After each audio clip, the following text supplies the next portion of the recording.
வணக்கம். LIC policy எடுக்கணும்னு நினைப்பீங்க, ஆனா அதுல நிறைய குழப்பங்கள் இருக்கலாம்.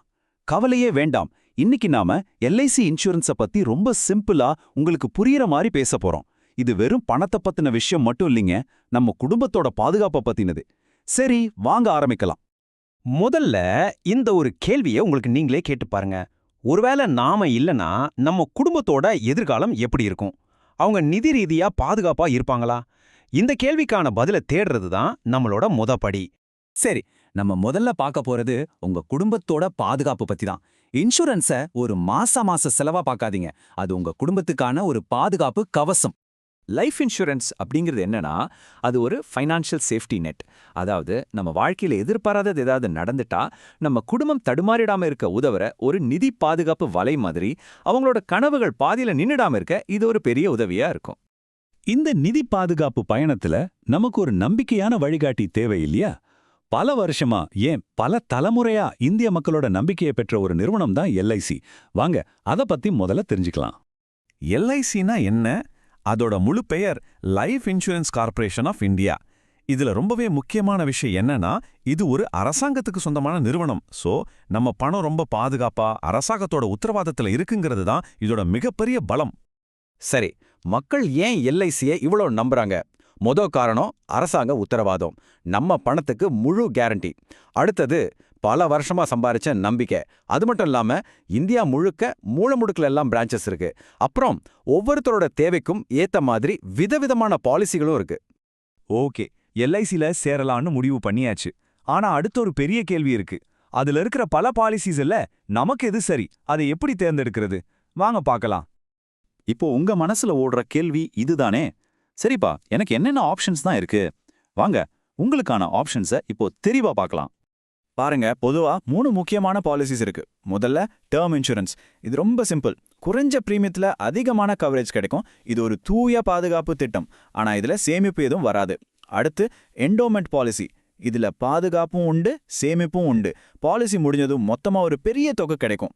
குழந்தைங்க படிப்பு, கல்யாணம் மாதிரி பெரிய இலக்குகளுக்கு இது சூப்பரா இருக்கும். கடைசியா மணி பேக் பாலிசி. இதுல பாலிசி காலத்திலே குறிப்பிட்ட இடைவெளியில பணம் திரும்ப வந்துட்டே இருக்கும். திடீர்னு பணம் தேவைப்படுறவங்களுக்கு இது ஒரு நல்ல ஆப்ஷன். இது மட்டும் இல்லைங்க, யூலிப்னு சொல்லப்படுற இன்சூரன்ஸும் முதலீடும் கலந்த திட்டங்கள் இருக்கு. அப்புறம் உங்க ரிட்டையர்மெண்ட் காலத்துக்காக பென்ஷன் பிளான்களும் இருக்கு. உங்களோட தேவை என்னவோ அதுக்கேத்த மாதிரி நீங்க செலக்ட் பண்ணிக்கலாம். அடுத்ததா நாம ரொம்ப முக்கியமான நடைமுறை விஷயங்களுக்கு வரோம். அதாவது பிரீமியம் கட்டுறது எப்படி, ஒருவேளை தேவைப்பட்டா கிளைம் வாங்குறது எப்படின்னு தெரிஞ்சுக்கலாம் வாங்க. முதல்ல பிரீமியம்னா என்ன? ரொம்ப சிம்பிள். நம்ம பாலிசி ஆக்டிவா, அதாவது உயிர்ப்போட வச்சுக்க நாம மாசமோ வருஷமோ கட்டுற தொகை தான் பிரீமியம். இந்த பிரீமியத்தை உங்க வசதிக்கு ஏத்த மாதிரி மாசம் 3 மாசத்துக்கு ஒரு தடவை இல்லனா வருஷத்துக்கு ஒரு தடவை கூட கட்டலாம். ஒருவேளை கட்ட தவறிட்டீங்கன்னா ஒரு 15ல இருந்து 30 நாள் வரைக்கும் கிரேஸ் பீரியட், அதாவது கூடுதல் அவகாசம் கொடுப்பாங்க. அப்போவும் கட்டலைன்னா பாலிசி லேப்ஸ் ஆயிடும். ஆனா பயப்பட வேண்டாம், 5 வருஷத்துக்குள்ள அதை மறுபடியும் புதுப்பிச்சுக்க முடியும். இது எல்லாரோட மனசுலயும் இருக்கிற ரொம்ப முக்கியமான ஒரு கேள்வி. பாலிசி எடுத்தவருக்கு ஏதாவது ஆச்சுன்னா அவங்க குடும்பம் எப்படி கிளைம் பண்றது? இந்த விஷயத்த தெளிவா தெரிஞ்சு வச்சுக்கிறது ரொம்ப நல்லது. பாருங்க, கிளைம் பண்றது ஒன்னும் பெரிய கஷ்டமான விஷயம் இல்ல. முதல்ல எல்ஐசிக்கு தகவல் சொல்லணும். அதுக்கப்புறம் அவங்க கொடுக்கிற கிளைம் ஃபார்ம் கூட இறப்புச் சான்றிதழ், ஒரிஜினல் பாலிசி டாக்குமெண்ட் மாதிரி சில டாக்குமெண்ட்ஸை சேர்த்து சப்மிட் பண்ணணும். அவ்வளவுதான். எல்ஐசி அதை சரி பார்த்துட்டு கிளைம் தொகையை கொடுத்துடுவாங்க. ஒருவேளை பாலிசி மெச்சூரிட்டி ஆகுதுன்னா, அதாவது பாலிசி காலம் நல்லபடியா முடியுதுன்னா, நீங்க அலையவே வேண்டாம். பாலிசி முடியறதுக்கு முன்னாடியே எல்ஐசில இருந்து உங்களை தொடர்பு கொண்டு என்ன பண்ணணும்னு சொல்லுவாங்க. இது ரொம்ப சிம்பிளான ஒரு ப்ராசஸ் தான். சரி, நம்ம இப்போ கடைசி பகுதிக்கு வந்துட்டோம். பாலிசியால நமக்கு என்னென்ன பலன்கள், அதுலயும் முக்கியமா எல்லாரும் எதிர்பார்க்கிற வரி சலுகைகள் என்னென்னு பார்க்கலாம் வாங்க. இதுல 2 முக்கியமான பலன்கள் இருக்கு. ஒன்னு டெத் பெனிஃபிட். பாலிசி எடுத்தவர் இறந்துட்டா அவரோட நாமினிக்கு கிடைக்கிற தொகை இது. இன்னொன்னு மெச்சூரிட்டி பெனிஃபிட். பாலிசி எடுத்தவர் பாலிசி காலம் முடியும் வரைக்கும் நல்லபடியா இருந்தா அவருக்கே கிடைக்கிற தொகை இது. எல்ஐசி பாலிசிகளோட இன்னொரு சூப்பரான விஷயம் என்ன தெரியுமா? அதுல கிடைக்கிற வரி சலுகைகள் தான். நம்ம சம்பாதிக்கிற பணத்துல வரிய மிச்சப்படுத்த இது ஒரு அருமையான வழி. இந்த நம்பரை கொஞ்சம் நல்லா பாருங்க. 1.5 லட்சம் ரூபாய். ஆமாங்க, வருமான வரி சட்டம் செக்ஷன் 80C படி நீங்க ஒரு வருஷத்துல கட்டுற பிரீமியத்துக்கு 1.5 லட்சம் ரூபாய் வரைக்கும் வரி விலக்கு வாங்க முடியும். இது எவ்வளவு பெரிய சேமிப்புன்னு யோசிச்சு பாருங்க. சுருக்கமா சொன்னா 2 மேஜிக் செக்ஷன் இருக்கு. செக்ஷன் 80C படி நீங்க கட்டுற பிரீமியத்துக்கு வரி விலக்கு.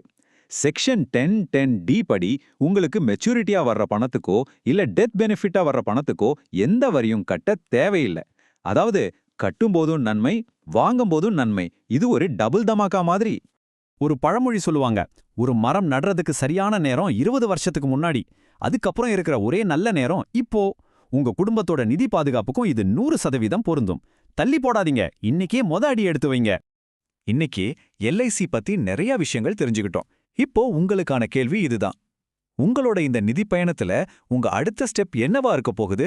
நல்லா யோசிங்க. உங்க குடும்பத்தோட எதிர்காலத்தை பாதுகாக்க ஒரு சரியான முடிவு எடுங்க. நன்றி.